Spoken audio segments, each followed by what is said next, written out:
시즌2를 시작하고서 가장 사람 냄새가 짙게 났던 회차가 아니었나 싶습니다. 한 회차의 리뷰를 모두 마무리한 다음에 회차를 관통하는 하나의 메시지를 제작해야 하는데 이번 편은 메시지가 너무 좋았어서 바로 그것부터 이야기하고 싶어질 정도였는데요.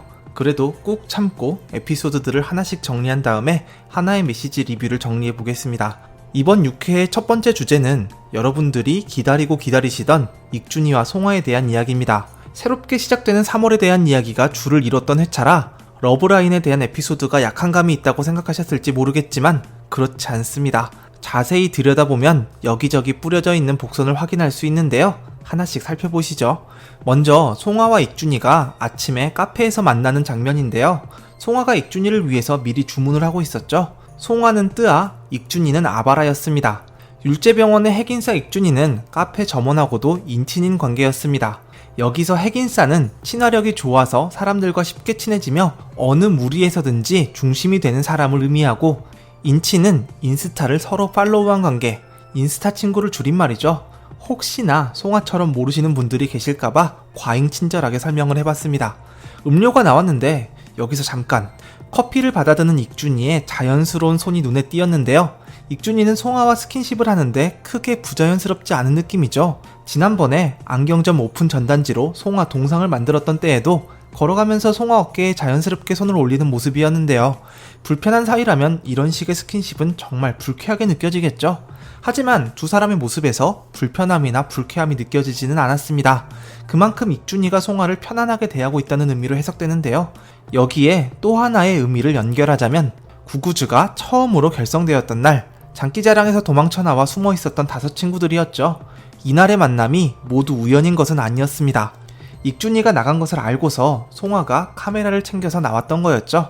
창고에 들어서면서도 익준이가 있는 곳을 흘끔 봤던 송화, 그리고 사진을 찍을 때 익준이도 송화의 어깨에 손을 올리며 두 사람의 마음이 서로에게 설레고 있다는 것을 보여줬었는데요. 지금의 스킨십에 22년 전에 그 설렘이 있는 것은 아니겠지만 그래도 두 사람의 관계가 다시 특별해질 수 있다는 것을 암시하는 것 같은 느낌이에요.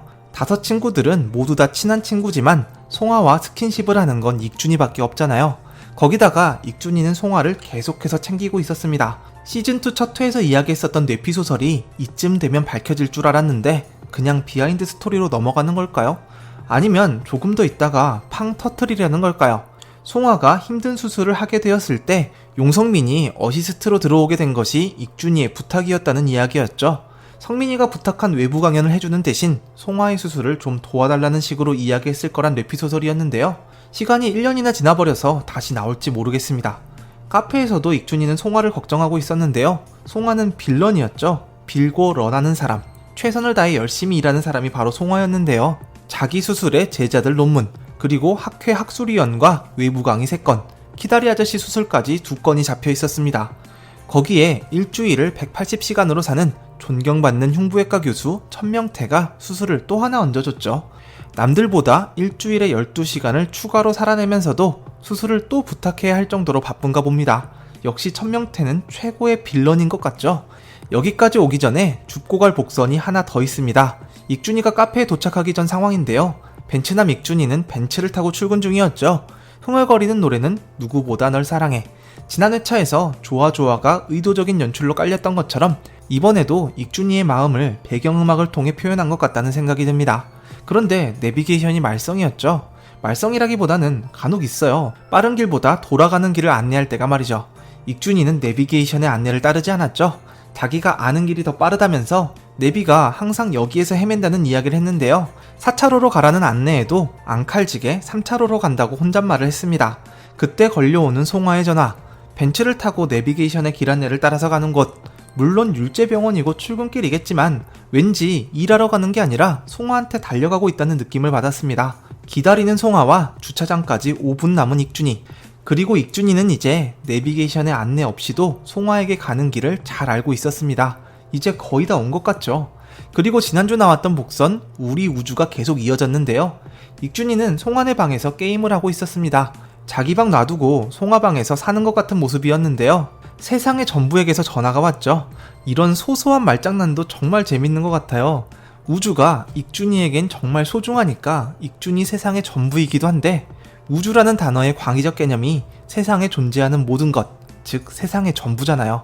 표준 국어 대사전에도 무한한 시간과 만물을 포함하고 있는 끝없는 공간의 총체라고 정의되어 있습니다. 게임 속에서도 우주에 대한 사랑을 찾을 수 있었는데요. 이런 거 찾는 걸 좋아하시는 분들 꼭 계시더라고요. 저처럼요. 익준이 계정의 레벨은 109였고 정확히 식별되지는 않지만 계정 이름이 유니버스 데디인 걸로 추측됩니다. 직역하자면 우주 아빠인 거죠. 그렇게 우주는 익준이에게 세상의 전부지만 모든 것을 다 해줄 수는 없었습니다. 매주 캠핑을 가는 모네 아버님, 정말 부럽네요. 익준이 때문이 아니라 진짜 뭐 하시는 분인지 저도 궁금해졌어요.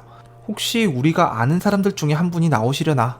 우리도 캠핑을 가자고는 했지만 바쁜 일정으로 시간을 언제 낼 수 있을지 모르는 상황. 익준이는 매미가 울기 전에는 가자며 적당히 여유를 두고 대답을 했는데요. 우주는 매미에 대해서 관심이 많았나봐요. 매미는 6월 말에서 7월 초부터 울기 시작하는데요. 아직 3월이라 그건 너무 많이 남았다고 했죠. 불멍을 하고 싶은 우주는 불만을 토로했습니다. 그래서 그 시기가 조금 앞당겨졌죠.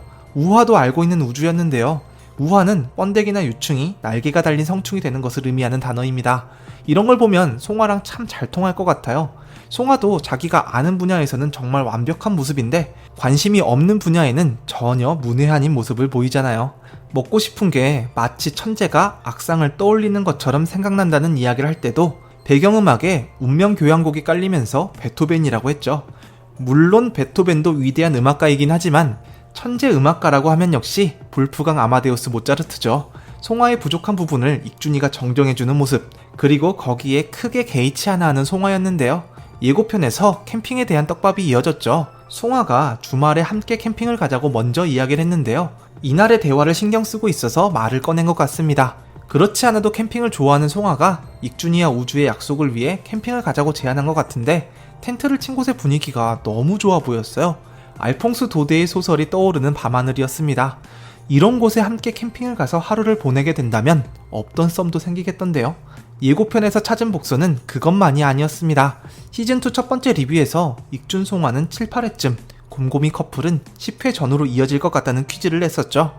여름을 상징하는 채송화와 가을을 상징하는 추미나의 이름 때문이었다는 게 정답이었는데요. 예고편에 송화가 꽃을 들고 있는 장면이 있었습니다. 익준이와 송화가 밥을 먹는 장면에도 그 꽃이 있었는데요. 확실하게 보이진 않지만 이 꽃이 바로 채송화인 것 같습니다. 채송화는 원래 7월이 돼야 피는 꽃인데요. 지금 3월인 것을 보면 7회에 7월이 될 것 같진 않은데 이 꽃은 벌써 피었네요. 송화의 마음에 뭔가 변화가 생겼다는 것을 의미하는 복선일 수도 있을 것 같은데요. 정말 이제 다 왔다는 생각이 듭니다.